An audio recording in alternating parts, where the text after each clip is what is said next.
Hello friends, greetings for the day. In this video lecture, we will study pulse code modulation, that is PCM.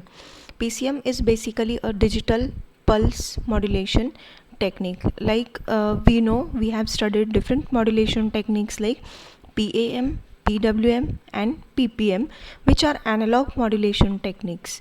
Now we know the process of modulation. What happens in that?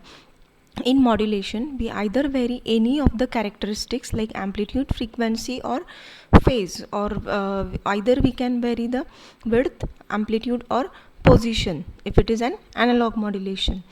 Okay, so basically in PCM we are not going to vary any of the characteristics, but still conventionally it is called as a pulse code modulation. Okay, so in PCM, amplitude, frequency, or you can say width and position, all are kept constant, but whatever is the output, that will be in the coded form, you can see here. Okay, so the basic elements of PCM include transmitter, channel and receiver. These are the basic blocks which are required. So you can see the block diagram of pulse code modulation. In this you can see the combined diagram of a transmitter and a receiver here. Okay, so this part is a transmitter part, this is a channel part and this is a receiver part. So all the things are combined over here. So here you can see the first block, that is analog message input. So analog message input is the first block of PCM transmitter. So from the name itself we come to know that this will be the input signal. Okay, so it's an analog message input. It means we know how that signal is going to look. It is a continuous time signal and you may call it as a x of t. Okay, this is a continuous time signal which will be called as x of t. This signal will be given as an input to low pass filter. You may also call it as LPF. So what is the function of low pass filter? Low pass filter will try to eliminate all the higher frequency components.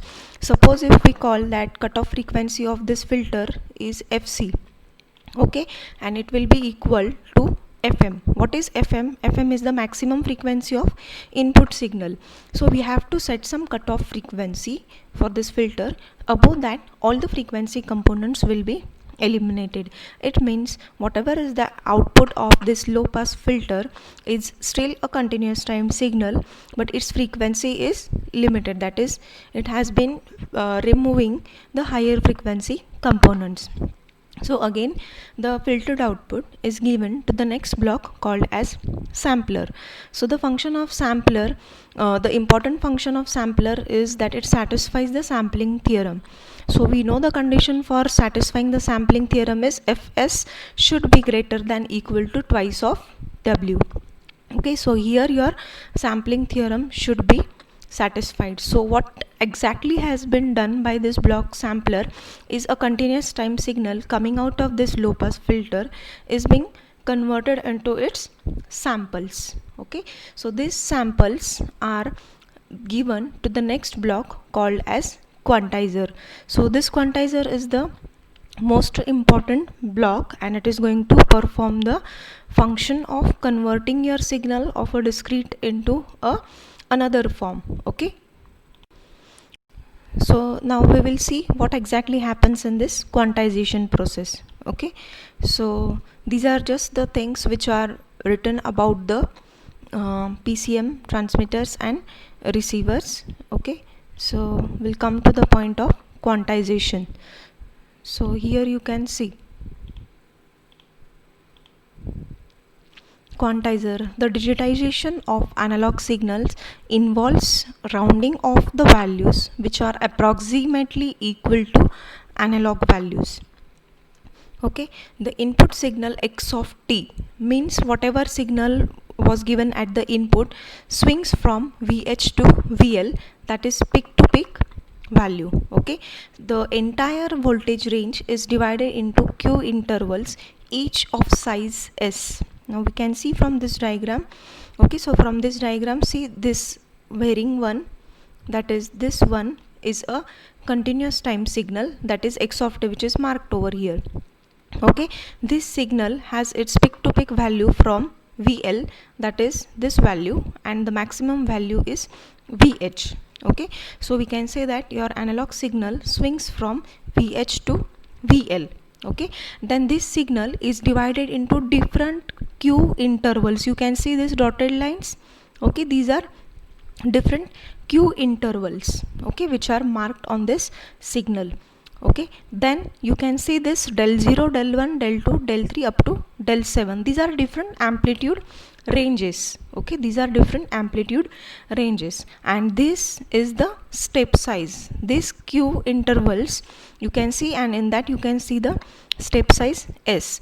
Okay, so what is step size S? S is equal to VH minus VL upon Q. And what is Q? Q is nothing but number of quantization levels.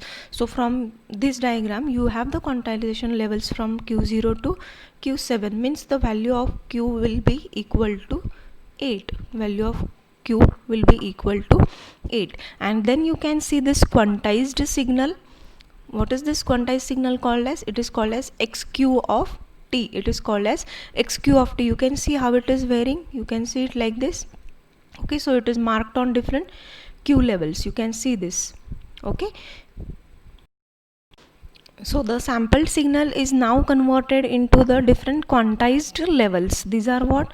Different quantized levels. You can see these are different quantized levels, Q0 to Q1. Now we will just assume, now suppose if our signal, that is input signal x of t, it is in the range of say this one. So it is varying from here like this, right?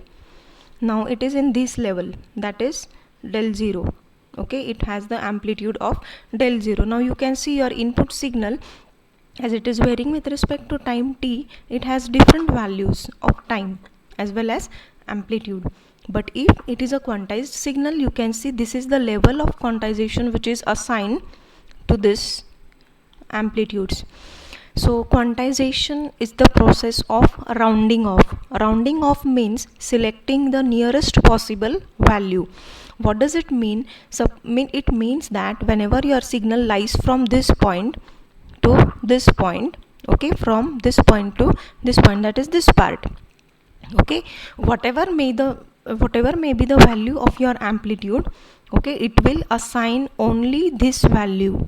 That means if your value is here, okay, of input signal x of t, still this value will be assigned. Okay, so your signal has been rounded off to the nearest possible value, because see, this Q level is nearest to this, so it has been rounded off. Now similarly you can go further. See, if your value of amplitude input signal, that is del 2, is in this range, from this range to this range, this is the value of del 2. Okay, so see, you can see this is continuously varying with respect to time t, and it has different amplitude levels, and this is your Q level.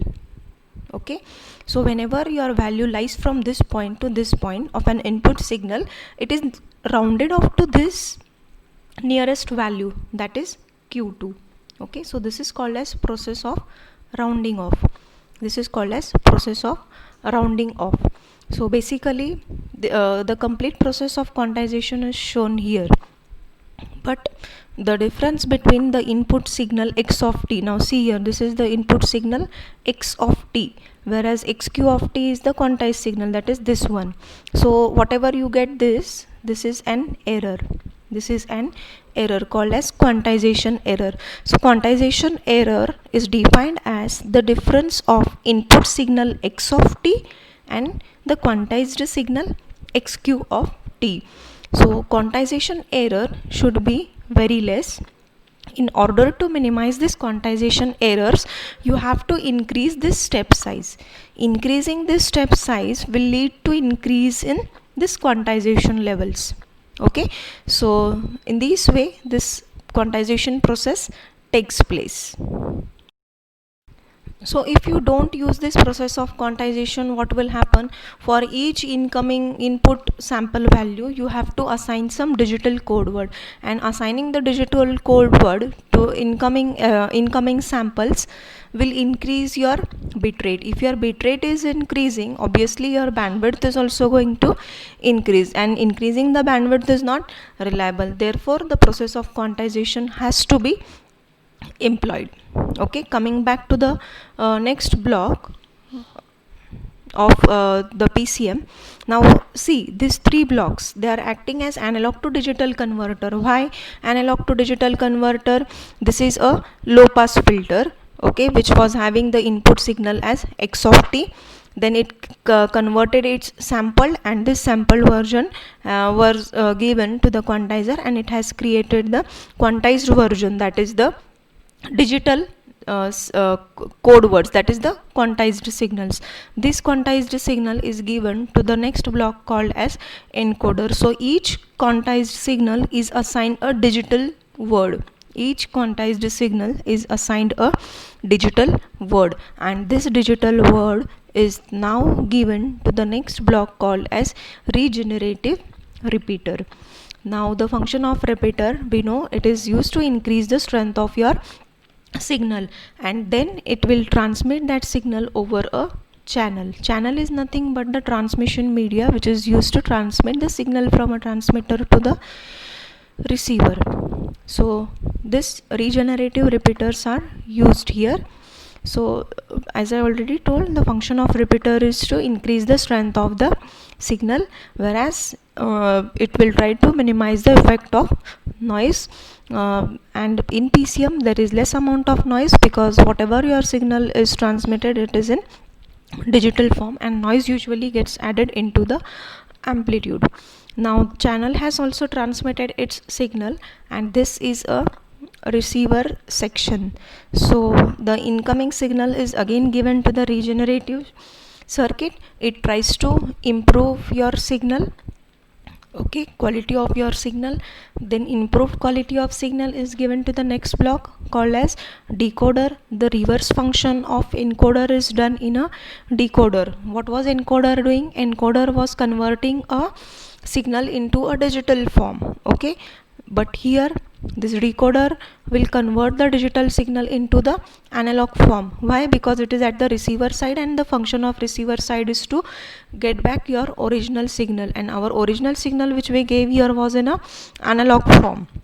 So the function of decoder is to convert the digital signal into a analog one. Then a reconstruction filter is used. Reconstruction filter is nothing but again a low pass filter only, because at the transmitter also we have used a low pass filter. So it will try to reconstruct your original signal back, and it will give to the destination. So again here whatever you get will be a continuous time signal x of t, which was given here. So in this way a analog signal is converted into a digital word up to this part. Again transmit that digital words over a channel, and here again this digital word is converted into the analog form.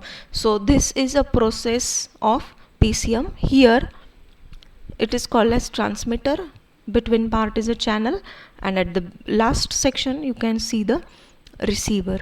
Okay, so all the processes are written here. As we saw, the basic operation performed by the transmitters were sampling, quantizing and encoding. Sampling, quantizing and encoding. Then channel, it is nothing but acting as a medium, and the operations performed by the receiver are regeneration of signals, decoding and reconstructing it back. And this is just an overview. We'll have like analog message signal. Analog input signal which we wanted to transmit as an input is called as analog message signal. Okay, then low pass filter, higher frequencies are eliminated. Sampler, it satisfies the sampling theorem. The condition for sampling theorem is fs is greater than equal to twice of w. Quantizer, the digitization of analog signals involves rounding off, okay, or approximately to the analog values. We are getting the quantized signals over there. So here you can see step size S, which is equal to VH minus VL upon Q. Quantization error is the difference between input value and the quantized value, which is given as xq of t minus x of t. So we saw this process of quantization. Okay, these are nothing but the different operations of transmitter again. Then the function of encoder is to convert the quantized signal into the digitized signal, that is in bits form. And these are the operations of receivers, that is regenerative repeater increases the strength of signal, decoder converts the digital word into the original signal, that is a continuous time signal, and this reconstruction filter will try to filter out your signal. Thank you.